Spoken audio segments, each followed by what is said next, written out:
तो यही परिभाषा, ये पूछी गई परिभाषा, स्वर के प्रतिनिधिकर्ता को कहते हैं, क्या कहते हैं बाबू? मात्रा। स्वर के प्रतिनिधिकर्ता को क्या कहते हैं? मात्रा। मात्रा से कभी भी कोई शब्द प्रारंभ नहीं होते बेटा, स्वर से प्रारंभ होते हैं, स्वर से प्रारंभ होते हैं। जैसे आपको लिखना है बेटा ना इमली, तो देखो इमली, ऐसे नहीं लिख सकते बेटा, नहीं लिख सकते, अशुद्ध हो जाएगा। तो आप जानेंगे बाबू स्वर के प्रतिनिधिकर्ता को क्या कहते हैं? मात्रा। ध्यान देंगे बेटा। अब आप यह जानेंगे कि सर स्वर 11 होते हैं और मात्रा 10 होती है, क्योंकि अमात्रिक है, व्यंजन पूर्ति स्वर है बेटा, अबोध स्वर है, और मात्रा 10 की होती है, तो ये 10 हैं। अभी 2 अयोग वाह पढ़ने हैं बेटा, क्लास धीरे धीरे एक सीरीज से चलेगी बेटा, कोई चीज़ें छूटेंगी नहीं। समझ पाए बाबू? अच्छा, तो एक प्रश्न ये याद रखेंगे, स्वर के प्रतिनिधिकर्ता को क्या कहते हैं बेटा? मात्रा। मात्रा को ही बेटा कालमान के नाम से जाना गया, मात्रा को ही कालमान के नाम से जाना गया, यह बात आप याद रखेंगे। कालमान की या मात्रा की संख्या कितनी होती है? 10। मात्रा से कभी भी कोई शब्द प्रारंभ नहीं होंगे। ठीक, अच्छा आगे चलेंगे।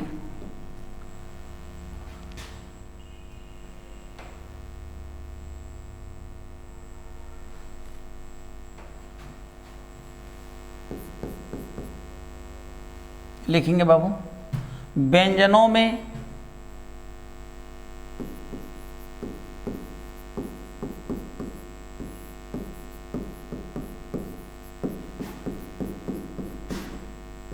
मात्राएं स्वर की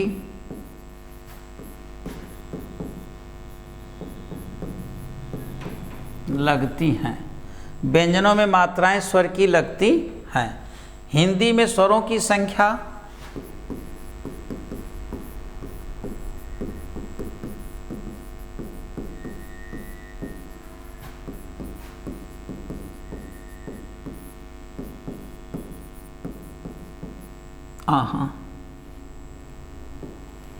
सॉरी बेटा, हिंदी में स्वरों की संख्या 11 है, जबकि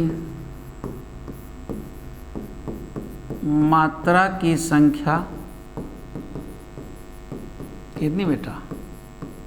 10 है। अमात्रिक स्वर है,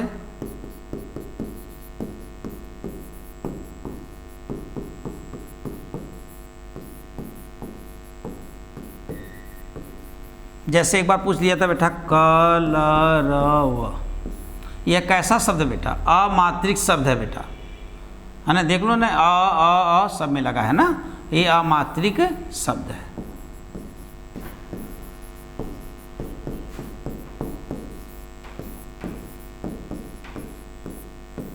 यह बेटा अमात्रिक शब्द है। ध्यान समझ पाए बेटा?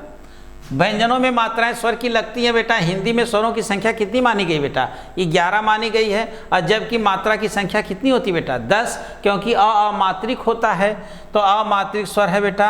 अमात्रिक जिसे कलरो लिखा गया बेटा, ये अमात्रिक क्या होते हैं? शब्द होते हैं।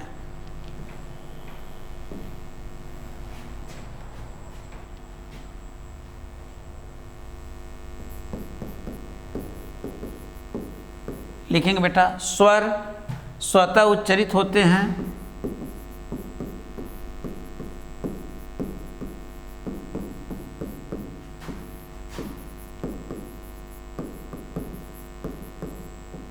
स्वर स्वतः उच्चरित होते हैं बेटा। इनके उच्चारण में अन्य किसी ध्वनि की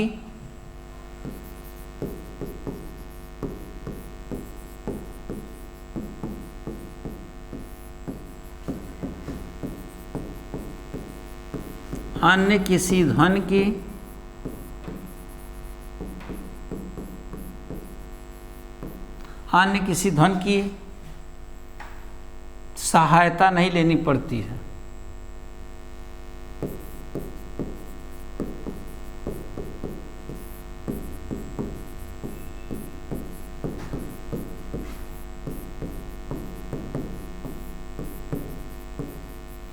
कहता है इनके उच्चारण में अन्य किसी ध्वनि की सहायता नहीं लेनी पड़ती है। अच्छा, फिर लिखेंगे बाबू, स्वरों का उच्चारण करते समय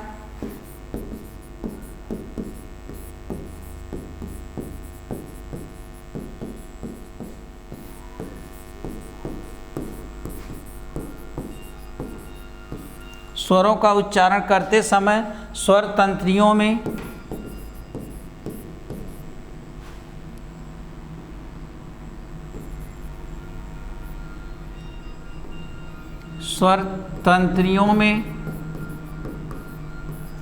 स्वरों का उच्चारण करते समय स्वर तंत्रियों में बेटा कंपन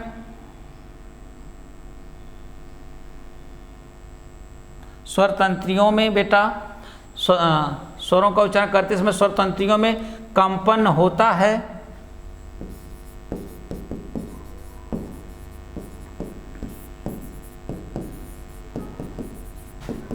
कंपन होता है, अतः सभी स्वर घोष या सघोष होते हैं।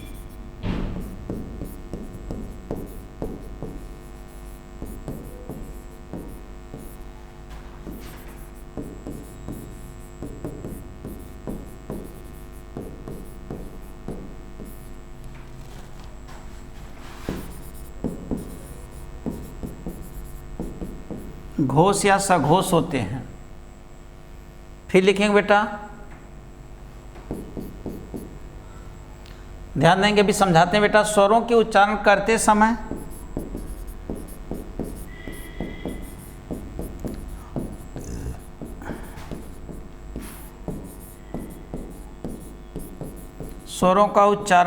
समय बेटा लिखेंगे, श्वास की मात्रा कम लगती है,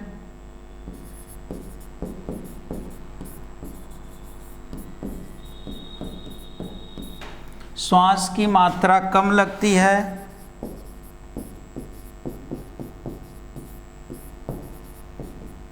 श्वास की मात्रा कम लगती है, अतः सभी स्वर अल्प प्राण होते हैं।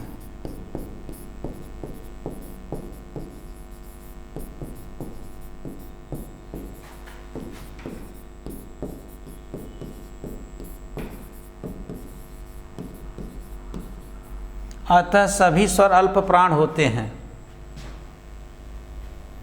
समझेंगे बेटा, स्वर स्वतः उच्चरित होते हैं, ये बेटा पहले ही मैंने बता दिया था कि स्वर स्वतः उच्चरित होते हैं। इसके उच्चारण में अन्य किसी ध्वनियों की सहायता नहीं लेनी पड़ती है, यानी ये स्वयं उच्चरित होते हैं। अच्छा, स्वरों का उच्चारण करते समय स्वर तंत्रियों में कंपन होता है, अतः सभी स्वर क्या हैं? घोष या सघोष।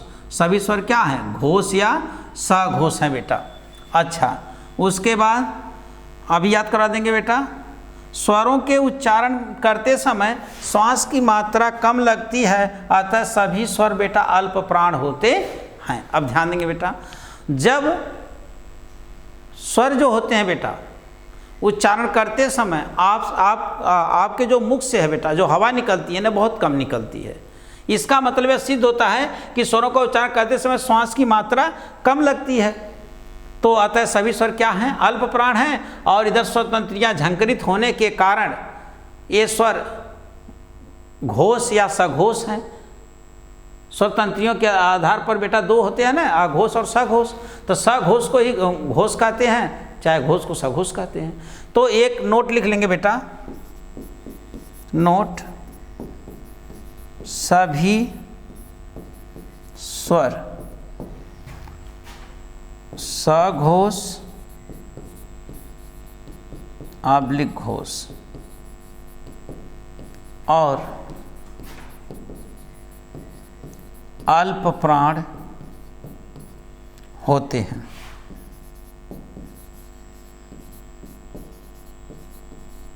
सभी स्वर सघोष या घोष बेटा कह सकते हैं, दोनों नाम एक ही है, और अल्प प्राण होते हैं। तो बाबू ध्यान देंगे, कैसे मैं याद कराता हूं। सघोष, स से स्वर, स से सघोष, सभी स्वर सघोष होते हैं। आप अपना स्वार्थ सिद्ध करिए बेटा, पहले याद कर लीजिए, बाकी परिभाषा तो लिखी गई है। स्वर होते हैं, स से स्वर, स से सघोष, सभी स्वर सघोष होते हैं। और सघोष को ही घोष कहते हैं, अघोष मत कहिएगा। सघोष को ही घोष कहते हैं। तो सभी स्वर होते हैं, स से स्वर, स से सघोष। और प्राण में कहाँ अल्प प्राण, आप देखो स्वर कहाँ शुरू होते हैं, अ से अल्प प्राण। अब यो मत कह दिया कि स्वर अ से शुरू होते था घोष, भाई ऐसा भी तो आप लगा सकते हैं, इसलिए बेटा थोड़ा सा ध्यान देना है। स से स्वर, स से सघोष, इसको फाइनल कर लीजिएगा। स्वर अ से शुरू होते हैं, अल्प प्राण होते हैं, तो सभी स्वर सघोष अल्प प्राण होते हैं। ये स्वर के बारे में जानना जरूरी है बेटा। स्वर के प्रतिनिधिकर्ता को क्या कहते हैं? मात्रा। मात्रा और कालमान की संख्या कितनी हो जाती है? 10। क्यों एक कम हो जाती है? अ की मात्रा नहीं होती बेटा, यह क्या होता है? अमात्रिक स्वर होता है, इसकी मात्रा नहीं होती है, यह अमात्रिक स्वर है अ बेटा। लेकिन बाबू आगे बढ़ेंगे तो क्या होगा? फिर कहा गया कि मात्रा को कालमान कहते हैं, यानी जिसमें मात्रा लग जाती है बेटा, काल माने समय का मान बढ़ा देती है। जैसे का, अब मात्रा मान बढ़ गया कि नहीं बढ़ गया समय का, इसीलिए उसका नाम काल मान हो गया बेटा। फिर उसके बाद आपने देखा बेटा कि सभी स्वर होते हैं सघोष, अल्प प्राण, अघोष, महाप्राण, सघोष, महाप्राण, अघोष, अल्प प्राण, ऐसे करके देगा 4 विकल्प। तो सब छोड़िए, स से स्वर, स से सघोष, स से स्वर, स से सघोष। स्वर अ से शुरू होते हैं, अल्प प्राण।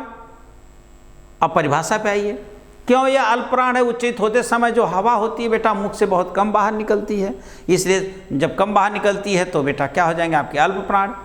और स्वर तंत्रियाँ झंकृत होती हैं स्वर को बोलते समय, तो हो जाएगा क्या बेटा? महाप्राण हो जाएगा आपका सघोष या घोष। इतना याद रखेंगे, सघोष को ही बेटा घोष कहते हैं। बात समझ पाए? फिर चलेंगे बेटा,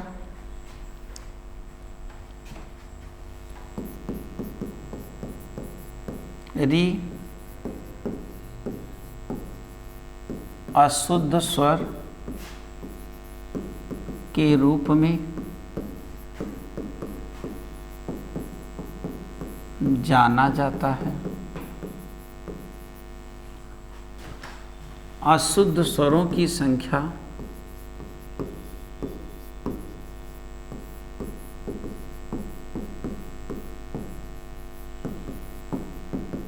क्यों अशुद्ध है बेटा? स्वर की परिभाषा क्या थी कि हम उच्चरित जब होंगे तो हमारे मुखांग कहीं भी स्पर्श नहीं करेंगे, और यह गलती से बेटा उच्चित होते समय किसको स्पर्श कर जाता है? मूर्धा को, इसलिए इसे अशुद्ध स्वर कहा गया। कहता है कि अशुद्ध स्वरों की संख्या 1 है। री को तत्सम स्वर कहते हैं बेटा। री को कौन सा स्वर कहते हैं बाबू? तत्सम स्वर कहते हैं। री को तत्सम स्वर कहते हैं।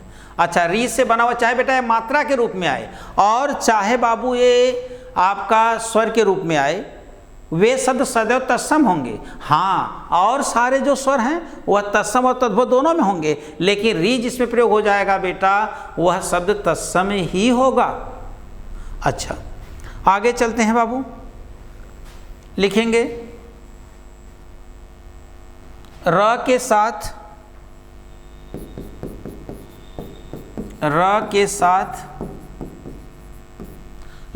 साथ बेटा री का कभी भी प्रयोग नहीं होता।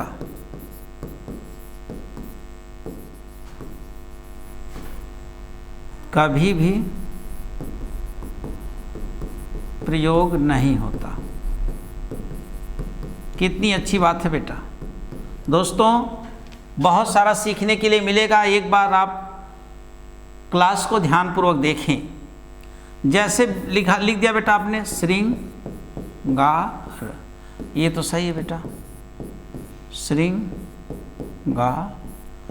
क्यों अशुद्ध हो गया? बोला गया, ये तो र हो गया और ये री हो गया। उन्होंने कहा कि री के साथ कभी भी र का प्रयोग नहीं होगा। जैसे श्री, र है तो क्या यहाँ देखो र है तो री नहीं होगा।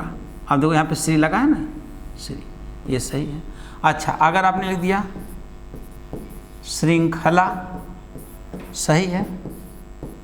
इसने लिख दिया बेटा श्रृंखला, अशुद्ध हो जाएगा बेटा। आपने लिख दिया श्रृंग, सही है बेटा। आपने ऐसे लिख दिया श्रृंग, अशुद्ध बेटा। री के साथ र का प्रयोग नहीं, देखो र के साथ री का प्रयोग नहीं होता बेटा। ये बहुत सुपर बात रही जाने, किस व्यंजन के साथ री का प्रयोग नहीं होता है, वह व्यंजन कौन है बेटा? र। दोस्तों अब मजा आएगी कि वास्तव में वर्णमाला में स्वर क्या थे। री अशुद्ध स्वर है बेटा। अशुद्ध स्वर का क्या कारण था मैंने उसको बता दिया आपको। री अशुद्ध स्वर है, अशुद्ध स्वर का क्या कारण था उसको मैंने बता दिया। फिर उसके बाद मैंने बताया बेटा कि री के साथ कौन से व्यंजन का प्रयोग नहीं होता बेटा? र का। अशुद्ध स्वरों की संख्या कितनी है बेटा? 1 है। और री सदैव तत्सम स्वर में प्रयोग होते हैं बेटा, और ये कभी तद्भव शब्द में प्रयोग नहीं होता। और सारे स्वर जो होंगे तद्भव और तत्सम दोनों में प्रयोग होते हैं।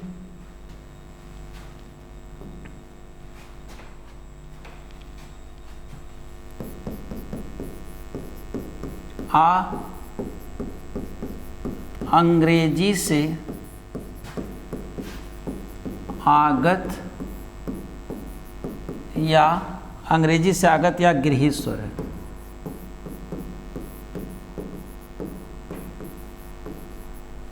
आगत या गृहीत स्वर है। आ अंग्रेजी से आगत या गृहीत स्वर है बेटा। ध्यान देंगे, पूछेगा गृहीत स्वरों की संख्या।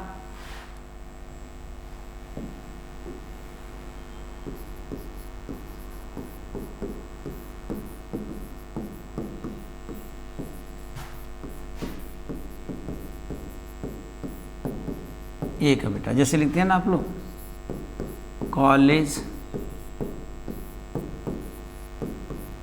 हॉस्पिटल, लिखते हैं ना, नॉलेज। तो ये जो आगत लगे हुए बेटा, देखो आगत लगे हुए ना, आगत लगे हुए। तो आगत व्यंजन, आगत स्वर बेटा कौन है? आ। गृहीत स्वरों की संख्या, वही आगत स्वर चाहे गृहीत स्वर की संख्या कितनी होती है बेटा? 1 होती है। इस बात को आप जान गए बाबू। फिर उसके बाद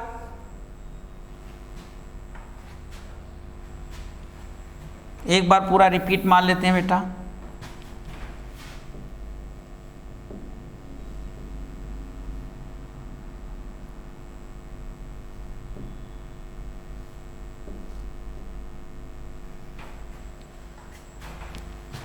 बाबू हमारे क्लास का नाम प्रजापति क्लासेस, बरदा आजमगढ़, मौर्य पुस्तकालय के बगल में बरदा में यह संस्थान चलता है बेटा। ऑनलाइन ऑफलाइन दोनों तैयारी करवाई जाती है।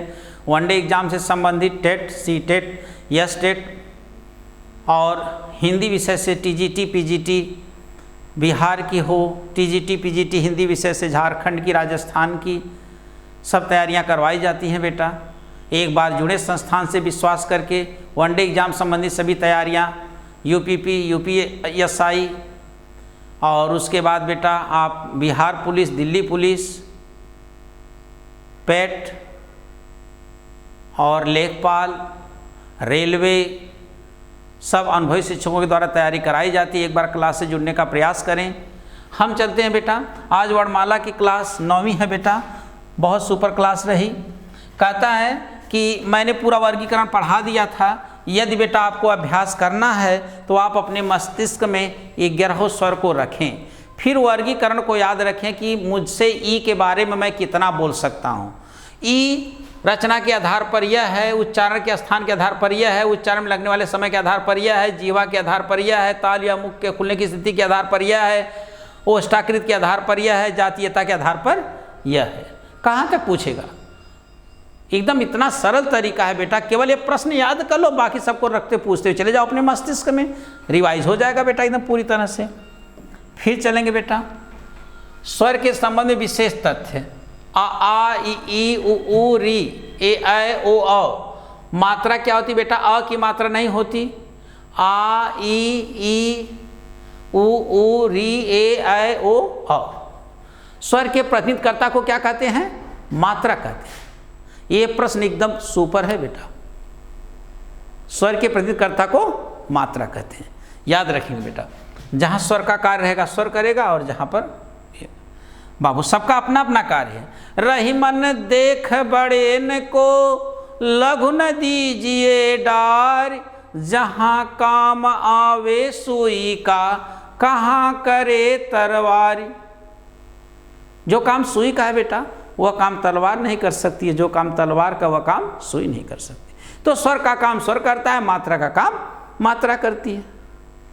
अच्छा, स्वर के प्रतिनिधिकर्ता को क्या कहते हैं बेटा? मात्रा। मात्राओं की संख्या कितनी बेटा? 10। स्वर की संख्या कितनी बेटा? 11। फिर बेटा व्यंजन में मात्राएं स्वर की लगती हैं। हिंदी में स्वरों की संख्या 11 है, जबकि मात्रा की संख्या कितनी बेटा? 10 है। अमात्रिक स्वर है बेटा।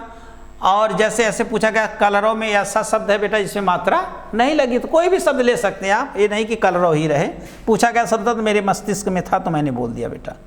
अच्छा, स्वर स्वतः उच्चरित होते हैं बेटा, इसके उच्चारण में अन्य किसी ध्वनि की सहायता नहीं लेनी पड़ती है, सबको पता है बेटा। स्वरों का उच्चारण करते समय स्वर तंत्रियों में कंपन होता है, अतः सभी स्वर क्या है बेटा? घोष या सघोष हैं बेटा। घोष का ही नाम क्या है? सघोष। यही बात आपको ज़्यादा याद रखनी है। स्वरों का उच्चारण करते समय श्वास की मात्रा कम लगती है, अतः सभी स्वर अल्प प्राण होते हैं। नोट, सभी स्वर सघोष और अल्प प्राण होते हैं ना। स से स्वर, स से सघोष, और स्वर शुरू होते हैं अ से, होते हैं अल्प प्राण। अपना स्वर सिद्ध करने के लिए कर दीजिए, परिभाषा आपके सामने प्रस्तुत है बेटा। फिर चलते हैं बाबू। री अशुद्ध स्वर के रूप में जाना जाता है। अशुद्ध स्वरों की संख्या पूछी जाएगी तो एक है जो री है बेटा, और री को तत्सम स्वर करते हैं बेटा, और सारे स्वर जो तत्सम तद्भव दोनों होते हैं बेटा। र के साथ री का कभी भी प्रयोग नहीं होता है, जैसे अनेक उच्चारण मैंने लिखे देखिए श्रृंगार, इस तरह सही बेटा, लेकिन जैसे री के साथ र का प्रयोग किए अशुद्ध हो जाएगा बेटा। ये भी आपको बता दिया गया। आज के लिए बेटा इतना ही। ढेर सारा प्यार आपसे मिलता है बेटा। कमेंट्स मैंने पढ़ा, जाना, कुछ अच्छा करने का विचार बनता है बेटा। तो आज के लिए इतना ही। धन्यवाद।